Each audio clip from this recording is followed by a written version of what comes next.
This is my brand new handmade steel ultra bike.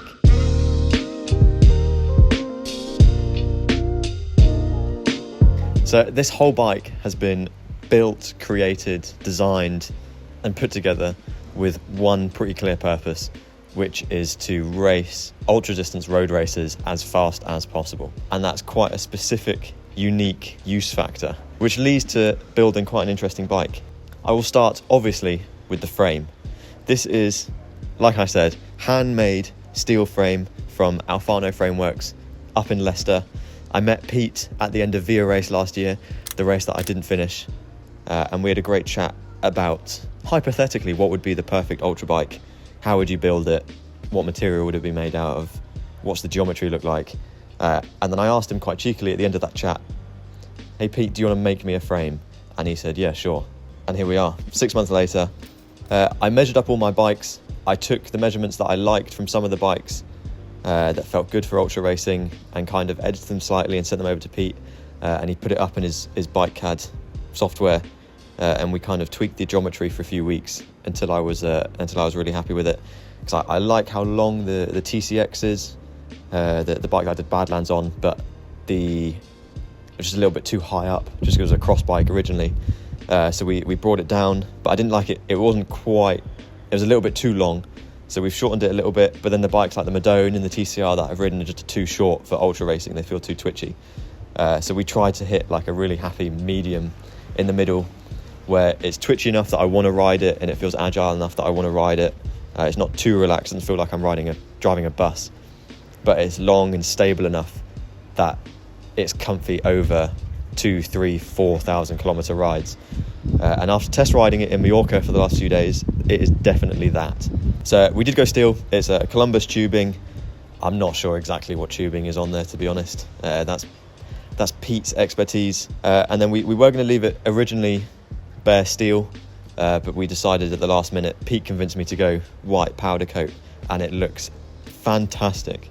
One of my stipulations of building it was that I wanted a really clean top tube to stem kind of line to make it look just very clean. I like a slammed look, which he's done there really well. The head tube and the top tube come together really well. I mean, all of the welds are really clean. Obviously, I was up in Leicester a few times filming him braze it. As well as designing the frame with the geometry that was relaxed and perfect for my fit for ultra racing, we also designed it for 35mm tyres, which I've kind of, over testing over the last few years, had decided that was kind of the optimal tyre for ultra road racing at least. They're not really any slower than thin like 25, 23mm tyres, but they're a lot comfier. There's a lot more grip. You can run them at lower pressures. It's much easier to have them tubeless, which is what they're set up at the moment. There's plenty of clearance in there. It's just a really nice, stable frame. I was a little bit nervous. Obviously, you can't really test it before you design it and put it together. So I was like, what if it rides really weirdly? What if the measurements are kind of in between and they're just kind of not right for either? That's kind of worst of both worlds. But instantly getting on it, within like a minute of getting on it, I could tell instantly what it was going to ride like, and it is genuinely perfect. I couldn't believe it. It feels really nimble. It feels really agile. I would genuinely be happy riding this in a crit, where I wouldn't feel happy riding the TCX in the crit because I feel like it would slow me down.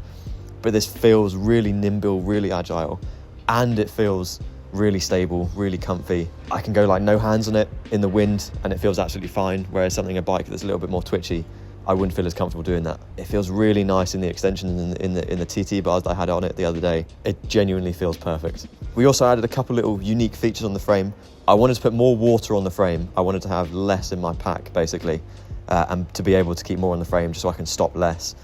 I've seen a lot of people run it at the back behind the seat post, but I want to run a saddlebag most of the time, and obviously there's only space for one. I'm not that tall.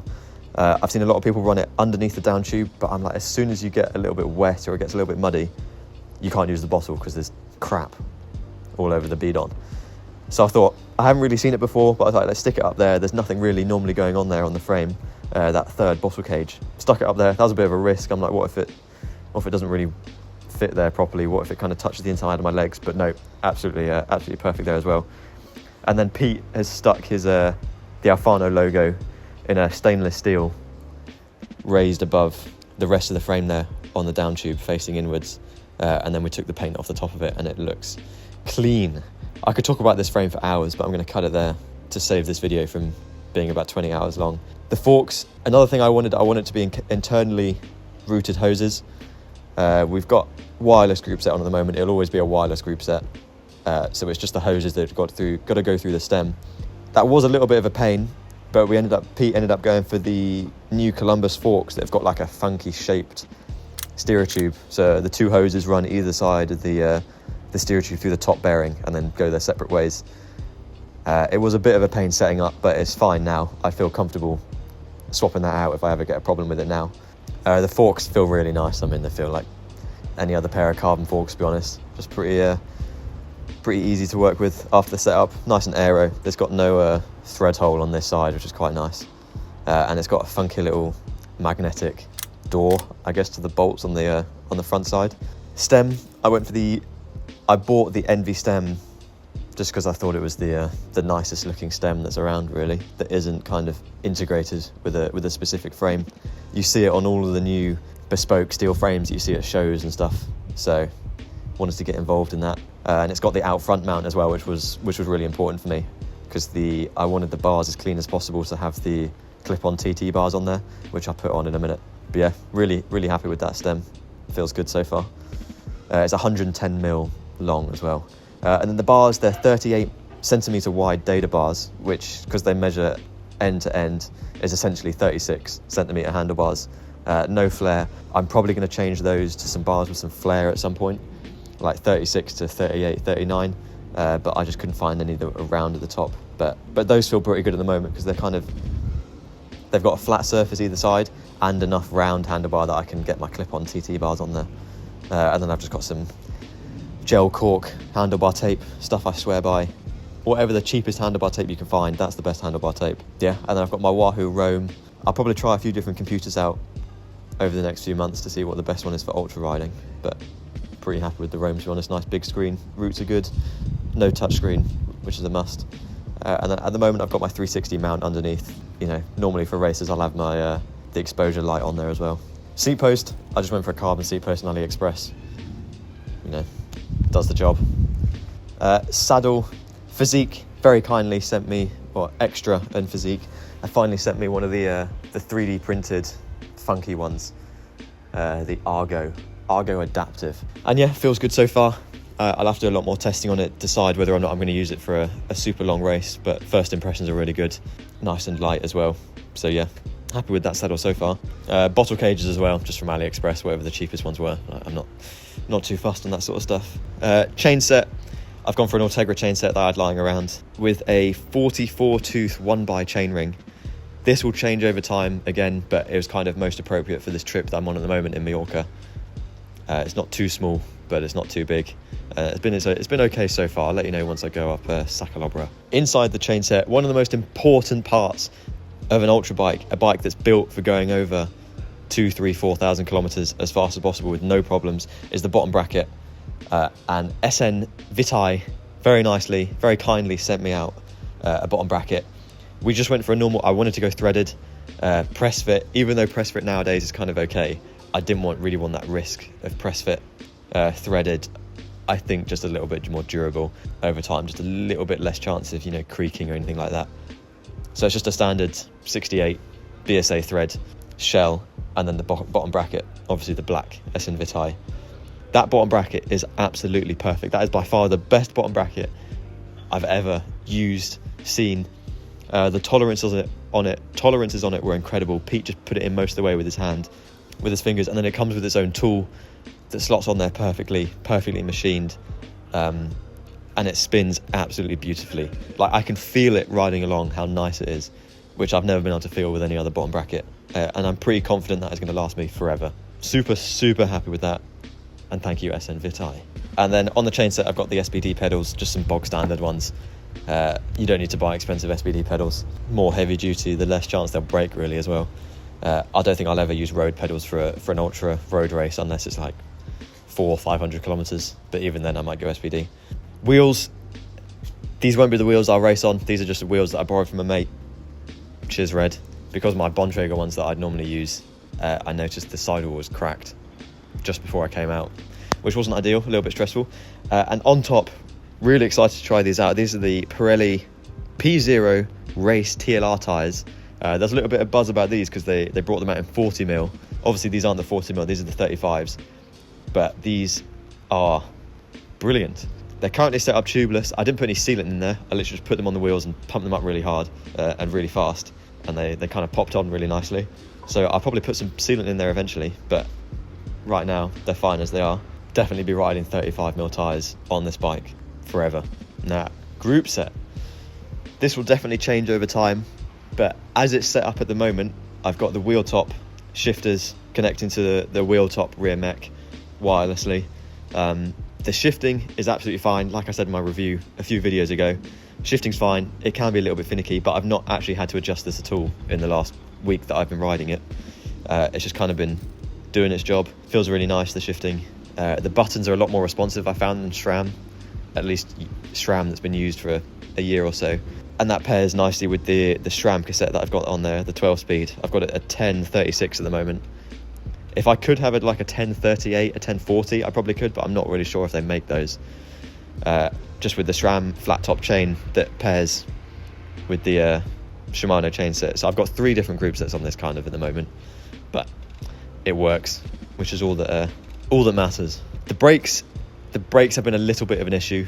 I was kind of stressing about setting them up before the trip, but it turned out I just didn't put the olive and barbs in perfectly. Wheel top apparently doesn't really have any room for error when you're setting them up. So if you don't set them up perfectly, then they leak a little bit.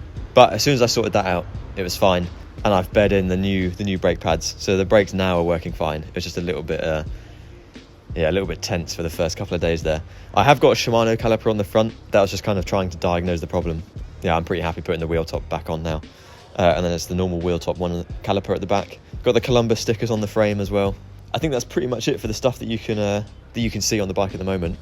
Obviously that's not what it's going to look like for ultra races, so I'm going to put some bags on it and talk about the bag setup. There we go. This is it.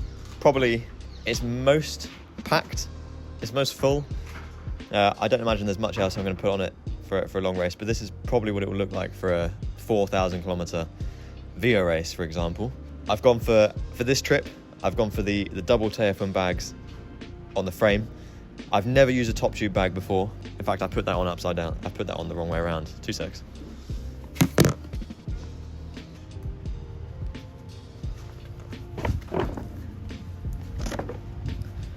There we go. I've never used a top tube bag before, but I'm quite happy with how this looks, really.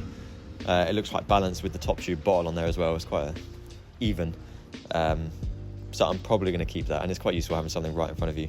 The frame bag, happy with that so far as well. Lots of storage space in there, much more than the Bontrager one I've used before. It's a little bit stiff on the walls, like you can't really reach your hand in all the way, which might be a little bit of a problem if I'm, really tired or if I need something really quickly. But that might just take a little bit of packing planning to have the important stuff at the top, but I'm sure nothing I can work out. And then I've got the Apogura Race saddle pack. This is the middle option. I can't remember the size. I think it's 3, 5 and 7 litre, so this is 5 litre, or it might be like 2 litre, 4 litre, 6 litre, whatever. The middle one, I've used this saddle bag for years now, since Transcontinental a couple of years ago, and yeah, really happy with it. It doesn't sway, which is the main thing. It's probably the only saddle pack I'll ever use, just because it doesn't sway anywhere. And then the TT bars, I looked for ages to get a set of clip-on bars that you could put riser packs in. I know the Zip makes a set, but they're really expensive. I ended up getting these ones for like 40, 50 quid on Facebook Marketplace, and I've stuck a massive riser block underneath it. Because even though I ride quite an aggressive position on the handlebars, I don't want my TT position to be that low, and that's one of the things I realised quite strongly at VIA. When I want to sit in that TT position, I want to be a little bit higher up. So yeah, that brings me up a good, inch and a half. I might even put another riser block in there, to be honest, and move it up another few centimetres. But yeah, happy with those. And then the skis that I've got on there, just some Bontrager carbon skis that I've had for, I don't know, probably like 6 years at this point. I've got another Wahoo mount on the TT bars, so this allows me to run a spare Wahoo on one of them, and then I can put another light or a camera underneath that bracket as well. So lots of versatility. And then I've filled the top bottle cage with a Sturker bottle, of course. Always going to run Sturker. I'll probably change those 2 frame bottle cages to side entry ones, just because it's a little bit harder to reach with the frame bag in there. There you go, my dream bike. I used to say for years on club runs and stuff, when, you know, people are asking, oh, what's your dream bike? Oh, I get a Madone, get a Cervelo S5. My answer for the last few years has normally been a handmade steel frame. There's just something so unique. Like, this bike is mine. There's nobody, like, it is made specifically for my measurements, my use case, and it is perfect. Absolutely perfect. So thank you to the companies and brands that have sent me some stuff for this bike, for the project, for the next 6 months. Thanks for Pete, massive thanks for Pete for creating this beauty, putting it together, dealing with my weird requests and measurements. If you want a handmade steel frame, go to Aflano Frameworks. He'll make you whatever you want. He'd rather make something with rim brakes, to be honest. But, you know, he makes exceptions, right? I'm gonna get back to riding.